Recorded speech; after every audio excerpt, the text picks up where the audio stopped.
फर्क तो बहुत पड़ता है, चाहे कोई हजारों बार भी कहे मुझे फर्क नहीं पड़ता।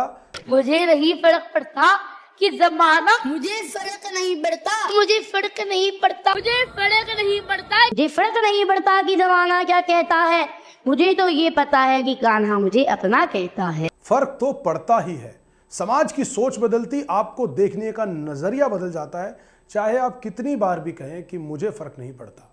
जी हाँ, हम बात कर रहे हैं, इस बात को सुनने से, इस डायलॉग को सुनने से आप समझ गए होंगे, हम बात कर रहे हैं अभिनव अरोड़ा, जिसे सोशल मीडिया पर बाल संत कहा जाता है। भगवान के नाम से खूब रील बनाता है, हर जगह पर नजर आता है, कभी नाचता है, कभी गाता है, वृंदावन में लस्सी पीने के वीडियो बनाता है, लेकिन होली के बाद से वो फिर से सुर्खियों में है। जानते हैं क्यों? अभिनव अरोड़ा के कुछ वीडियोस फिर से वायरल हुए हैं। अभिनव अरोड़ा पहुंचे थे इस बार वृंदावन, जहां लोगों ने उसे घेर लिया और काफी बातें कही। अभिनव अरोड़ा मथुरा के बरसाना में होली खेल रहे थे, तभी स्थानीय लोगों ने अभिनव अरोड़ा का विरोध करते हुए कहा, स्थानीय भाषा में लोगों ने अरोड़ा से कहा, अंदर चल, अंदर चल, तुमने पूरे वृंदावन की ऐसी की तैसी कर दी और कुछ काम नहीं है तुम्हारे को, यहां ढोंगी का स्वरूप धारण कर लिया है। इस तरह से उन्हें फटकारा गया। पूरा वृंदावन की ऐसी तैसी कर दी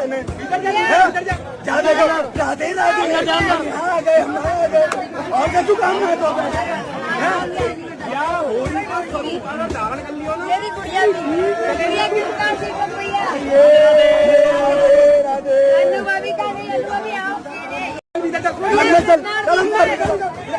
पूरा वृंदावन की ऐसी तैसी कर दी। वीडियो में लोगों को अभिनव अरोड़ा के प्रति अपना गुस्सा व्यक्त करते हुए देखा जा सकता है, जिसमें लोग उन पर वृंदावन की होली को खराब करने का आरोप भी लगाते नजर आ रहे हैं। दरअसल बाल संत के नाम से मशहूर अभिनव अरोड़ा बरसाना लठमार होली खेलने के लिए पहुंचे थे, जहां स्थानीय लोगों ने उनका विरोध करना शुरू कर दिया। इस दौरान अभिनव अरोड़ा हाथ जोड़कर भीड़ से बचते नजर आए। वीडियो वायरल हुई तो कई लोग अभिनव अरोड़ा का समर्थन करने लगे, जबकि कुछ अभिनव की बुराई करने लगे।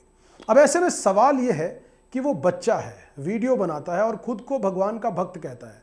अगर आपको उसकी वीडियो अच्छी नहीं लगती है तो आप उसे मत देखिए, क्योंकि उसकी उम्र अभी सिर्फ 10 साल है, लेकिन उसे टारगेट करने का अधिकार आपको किसी ने भी नहीं दिया, क्योंकि हो सकता है उसके माता पिता ने उसे ऐसा सब करने की अनुमति दी। अब आप एक सोचिए, एक बच्चा जो सनातन और हिंदू धर्म का प्रचार प्रसार करता है, जिसमें बहुत लोगों के अलग अलग मत हैं, और इसी मत के चलते लोगों में बहुत सारे ऐसे विचार निकल कर आए कि ये ढोंगी है, अपने पिताजी के ऐसा कहने पर करता है, या इसको जानकारी नहीं, इसको इस तरह से प्रमोट किया गया कि शायद इनका बेटा लाइमलाइट में आ जाए और धार्मिक और इस जगह पर जाकर उसका बच्चे की एक छवि एक ऐसे धार्मिक संत के तौर पे बन जाए, जो कि एक कमोबेश बनी भी। लेकिन समय के चलते कुछ वाकया ऐसे हुए जिसके चलते अभिनव अरोड़ा की छवि धूमिल हुई। अब बात करते हैं इनको, अभिनव अरोड़ा को जब सोशल मीडिया पे फॉलो किया जाना लगा तो टाइम पर बहुत से चैनल्स ने इनको डिबेट पर अपने स्टूडियोज में भी इनवाइट किया।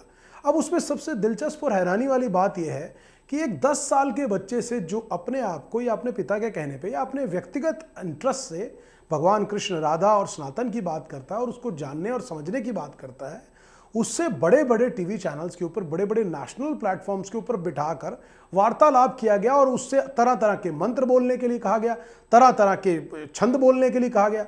अरे भाई, अगर आपको लगता है कि एक लड़का वो धार्मिक धर्म के नाम पर, हिंदू धर्म के नाम पर आपको लगता है कि पाखंड कर रहा है, तो क्या वो अकेला ही हिंदुस्तान के अंदर ऐसा एक छोटा बच्चा अगर कर रहा है तो आपको अगर उसका कंटेंट पसंद नहीं है, आप मत देखिए। आप वो जा रहा है उसको फॉलो मत कीजिए, उसकी बात को अनुकरण मत करिए, और ज्यादा है तो आप कम से कम आपको लगता है कि उससे जुड़ी किसी भी बात में इंटरेस्ट में लीजिए। चैनल वाले बड़े बड़े जिसको बोलते हैं प्रखर संत, पंडित उसके सामने बिठाते हैं जो उससे सवाल जवाब करें। आप सोचिए इस बात को, जो हिंदुस्तान के अंदर इतने इतने बड़े पाखंडी लोगों का जब पर्दाफाश हुआ, आज तक उनके लिए इस तरह की कार्रवाइयां क्यों नहीं की गई? एक छोटा बच्चा, उसके मनोभाव समझिए, आप उसके मनोभाव समझिए कि वो 10 साल का बच्चा है, जब एक धार्मिक जगह पर मथुरा में होली खेलने के लिए जाता है और लोग और युवा, कुछ आप इस वीडियो में देखेंगे कि कुछ युवा लड़के उसको ये कहते हुए नजर आ रहे हैं कि मुझे फर्क नहीं पड़ता। और आप उस बच्चे के भाव पढ़िए कि वो कितना अनकंफर्टेबल लगता है अभिनव अरोड़ा। उसको लगता है कि शायद मैंने कोई जुर्म कर दिया है। क्या आदमी को अपनी लोकतांत्रिक देश में रहते हुए इतना अधिकार नहीं कि वो अपनी मर्जी से ये तय कर सके कि वो किस धर्म का अनुसरण करेगा या अनुकरण करेगा? लेकिन अगर वो किसी को बाध्य करता है तो आप उस पर जरूर आवाज उठा सकते हैं, प्रशासन, पुलिस, लोग आवाज उठा सकते हैं। बट एक बच्चा केवल अपने भाव से, अपने माता पिता के भाव से अगर एक धर्म का अनुकरण करता है, राधा कृष्ण के लिए प्रति भक्ति की भाव करता है, नाचता है, गाता है, आप उसे पसंद नहीं करते तो मत कीजिए, लेकिन कम से कम एक छोटे बच्चे के मनोभाव को कुचलिए मत। आप सोच कर देखिए कि एक 10 साल का बच्चे का मन कितना चंचल, कितना कोमल है। तो इस तरह की बात करने से पहले कम से कम जो भी लोग इस तरह की बात करते हैं या जो भी लोग क्रिटिसाइज करते हैं, बड़े बड़े प्रखर पंडितों को बिठाकर उसके साथ डिबेट करवा रहे हैं, कुछ तो उसके बारे में अपने विवेक का इस्तेमाल कीजिए कि एक छोटे बच्चे को आपने तराजू में उतार दिया, क्या उसने कोई क्राइम या जुर्म किया था? यहां समाज के अंदर इतने क्राइम और जुर्म होते हैं, आप उनको अगर डिबेट में उतारना है तो उनको अपने स्टूडियो में बुलाइए, उनका जो करना है आपने इंटरोगेशन करिए, उनका जो डिबेट में सवाल जवाब करने उनका करिए। कम से कम एक छोटे बच्चे के साथ आप उनकी किसी बात से भले सहमत ना हो तो आप उससे कन्नी काट लीजिए, आप उनकी बात को तवज्जो मत दीजिए, लेकिन कम से कम एक कोमल और छोटे बच्चे के मनोभाव और उसकी भावनाओं के साथ में के लिए सोच कर देखिए कि आपके, हमारे परिवार में, समाज में सबके छोटे बच्चे हैं।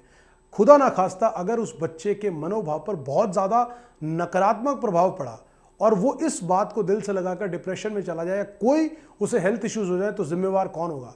जिम्मेवार केवल 1, 2 आदमी, 4 आदमी नहीं होंगे जो उसके प्रति इस तरह के भाव रख रहे हैं। जिम्मेवार आप और हम सब होंगे, पूरा समाज होगा कि जिन्होंने इस बात को तवज्जो दी। तो मेरा आप लोगों से अनुरोध यही है और गुजारिश है कि अगर आप उसके किसी भी कंटेंट को लाइक नहीं करते या देखना पसंद नहीं करते तो कृपया आप मत देखिए, और क्रिटिसाइज भी करना है तो एक सकारात्मक तरीके से क्रिटिसाइज करिए कि जिसको लेकर लोगों के मन में गलत भाव जा रहा है, लेकिन आप उसको व्यक्तिगत टारगेट मत करिए, इंडिविजुअली टारगेट मत करिए। तो आप लोगों से यही गुजारिश है कि अभिनव अरोड़ा जो कि एक छोटा बच्चा है, अगर वो धर्म की, राधा कृष्ण की, सनातन की, शिव जी की बात करता है तो एक बच्चे को अपनी ज़िंदगी को जीने का अधिकार है, वो अपनी तरह से ज़िंदगी जीना चाहता है, उसे वो इस भारत देश की जो सरकार है, जो नियम है, वो उसे इस बात की आज़ादी देते हैं कि वो पूरी लोकतांत्रिक तरीके से अपनी ज़िंदगी को जी सके।